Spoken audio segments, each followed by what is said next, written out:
When you zoom out and really look at the scale of the universe, something strange starts to appear. The same shapes, the same patterns repeating again and again. The question that you inevitably end up asking yourself is why? Why do these patterns show up everywhere, and do they bear any deeper meaning? Because if reality really does follow repeating rules, then understanding them might change how we see everything. Maybe even our futures. But forget galaxies for a moment, forget the similarities between the cosmic and the microscopic, and come back here to the human scale, because the same patterns don't just shape nature, they shape economies, civilisations, and even the way that we behave. In this video, we're going to smash this kaleidoscopic premise apart. First, we'll explore the patterns that exist in nature and why they repeat, then how those same patterns show up across time, culture, and human behaviour. And finally, why history might not be repeating, but instead rhyming. Welcome to the Hidden Archive. The idea that everything reflects everything else isn't new. It appears in the Kybalion, a book rooted in ancient Egyptian and Greek thought, a text that helped shape modern occult philosophy. But the phrase itself, as above, so below, goes even further back to the Emerald Tablet, written sometime between the 8th and 9th century. And maybe the first pattern is hiding here, because Hermes Trismegistus was said to be a combination of multiple gods, part Thoth, the Egyptian god of wisdom and magic, and part Hermes, the Greek messenger god. Different cultures merging ideas to explain the same reality, and that's something that humans have always done. We take ancient symbols and reshape them into something that we can understand, because these gods, they aren't really gods. They're reflections of us at our extremes. For the Romans, war becomes Mars. In Norse mythology, love becomes Freya. For the ancient Egyptians, death becomes Anubis. But here's the twist. Mysticism can give us a sense of meaning and story, but science can actually give us some answers, because this idea that patterns repeat across reality isn't just philosophical, it's observable. Nature doesn't aim for beauty, it follows rules. Simple rules, repeated under constraints. And when that happens, patterns begin to emerge. Fractals, spirals, symmetry, waves, cracks, veins. The same structures reappearing everywhere. It's either lazy or efficient depending on how you frame it, and there are three main reasons why this happens. And the first is to do with physics. At its core, the universe is trying to solve a constant problem: how to move energy while using the least amount of effort. Soap bubbles form perfect spheres because that shape uses the smallest possible surface area. Lightning isn't malicious or striking the ground at random, it branches, searching for the fastest path to the ground. And cracks spread through dry earth, following stress lines where resistance is at its weakest. The philosophy here seems to be work smarter, not harder. And then there's biology. You could say that it's a derivative process. It's not creating from scratch with each renewal, it's iterating on designs that came before it. Over millions of years, natural selection keeps what's efficient while discarding what isn't. Spirals in sunflowers follow precise mathematical sequences, packing seeds as tightly as possible. Branching systems like trees, lungs, and blood vessels solve the same problem.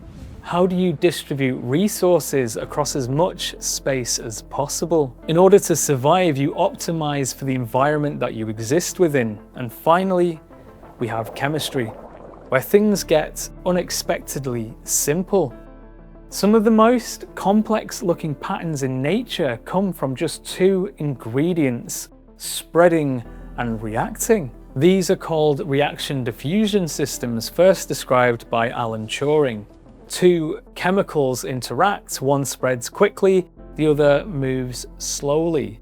And from that imbalance, patterns begin to emerge. Spots, stripes, ripples, complexity and beauty arising not from chaotic fighting, but from an interplay of cooperation and sharing. Simple rules repeated under constraints, creating patterns, and it raises a strange possibility. If the physical world runs on patterns like this, then what about us?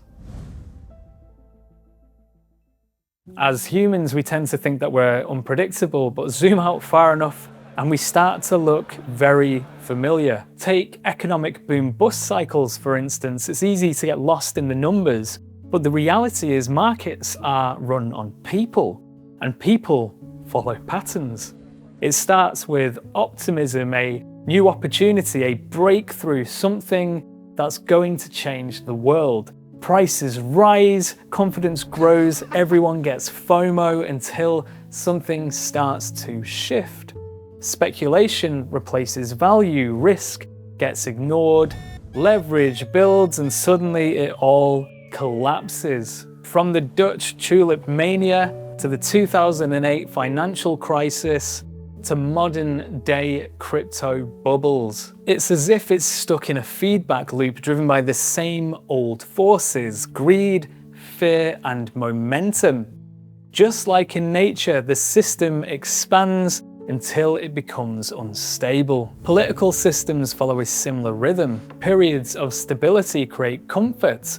Comfort leads to complacency, and over time, inequality, frustration, and division begins to build.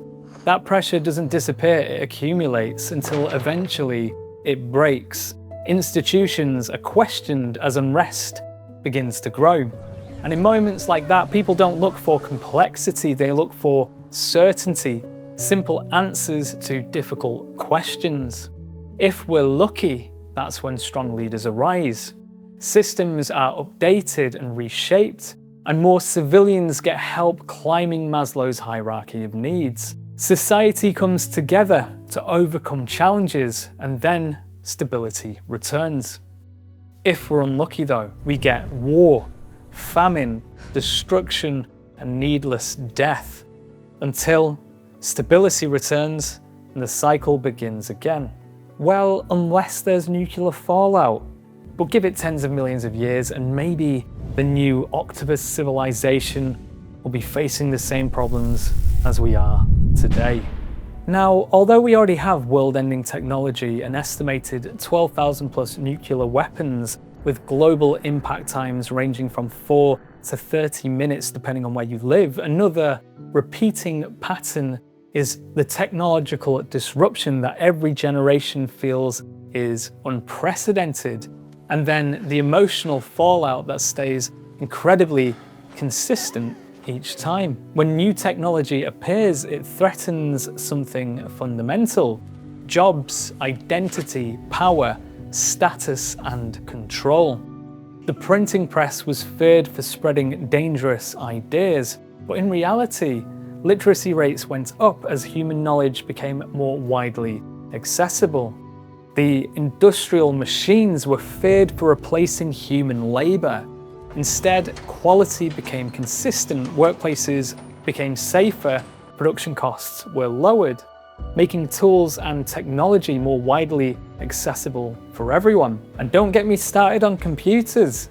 They were feared for making people obsolete, but instead they linked up the world, broke down geographical barriers, helped further scientific discoveries. It built new industries and allowed me to have a career. And now there's AI. Maybe this time it could be different, but the emotional reaction to the pattern, it's the same. This sequence, it ebbs and flows throughout history. A new technology or medium emerges. People compete to become an authority within that space. Wealth, status, and accolade is afforded to the winners. As time moves forward, a new generation emerges, and the same rules to victory no longer apply. If a younger person tries to walk the same path as the previous generations, the peak is somehow more treacherous to summit. That is, until something new extends the medium, automates it, or replaces it. And in that moment, authorities with fragile egos fear they'll lose their position of power, and instead of celebrating the sharing of human achievement with their peers and encouraging the youth to explore new territory with an open mind, they instead wheel out propaganda to dissuade others in order to retain their own status, because at the heart of it, technology is an amplifier. And simply put, they don't want more competition. If we zoom out even further across time, we see patterns at the scale of civilizations. The Roman Empire didn't fall in a single moment. It rose through discipline, engineering, and relentless expansion. Roads connected continents. Laws structured society. Power was centralized. But as it grew, it became harder to sustain. Borders stretched too far, resources thinned, and internal divisions deepened. And over time, it fractured. The Mongol Empire expanded faster than any empire in history, built on mobility, adaptability, and overwhelming force. But its strength, speed, became its weakness. It eventually split into smaller states. Even the British Empire, with its trade networks that spanned oceans and once controlled nearly a quarter of the world, fell apart. These empires weren't identical. They didn't fail for the same reason, but structurally, they all followed the same arc: growth, expansion, complexity, overreach. And many people are beginning to wonder if America is on the same track to do the same. Just like in nature, systems grow until the cost of maintaining them becomes too high. And that's what makes this feel unsettling, because it suggests that these aren't just historical accidents, they're patterns re-emerging from the same constraints that shape everything else. There's a quote people use to explain all of this: history doesn't repeat itself, but it often rhymes. It's usually attributed to Mark Twain, but when I've looked into it, there's no actual evidence that he ever said it. There's a weird sort of historical irony with that, because the quote itself followed a pattern. It spread, simplified, and then it stuck, not because Samuel Clemens wrote those words under his various pseudonyms, but because it felt true to the wider message of his work. See, we don't just seek patterns, it seems as if we reinforce them too. By passing ideas forward, reacting the same way under pressure, or repeating behaviours without realising that we're doing it. Just like rivers carve the same path and lightning branches along the same lines, human behaviour follows its own path of least resistance, unless we make a conscious effort to change it. Fear, greed, hope, status, these are our underlying rules, and when those rules stay the same, the patterns do too. That's why markets crash in familiar ways, why political movements swing like a pendulum, why new technologies are feared before they're understood and then become invisible. There is something unsettling about that the chaos that we experience isn't entirely random, and that collapse might not be an anomaly but part of the system. But maybe it's worth a change of perspective, because although patterns predict failure, they also explain survival. Forests burn, but they grow back stronger. Ecosystems disintegrate, but then they reorganize.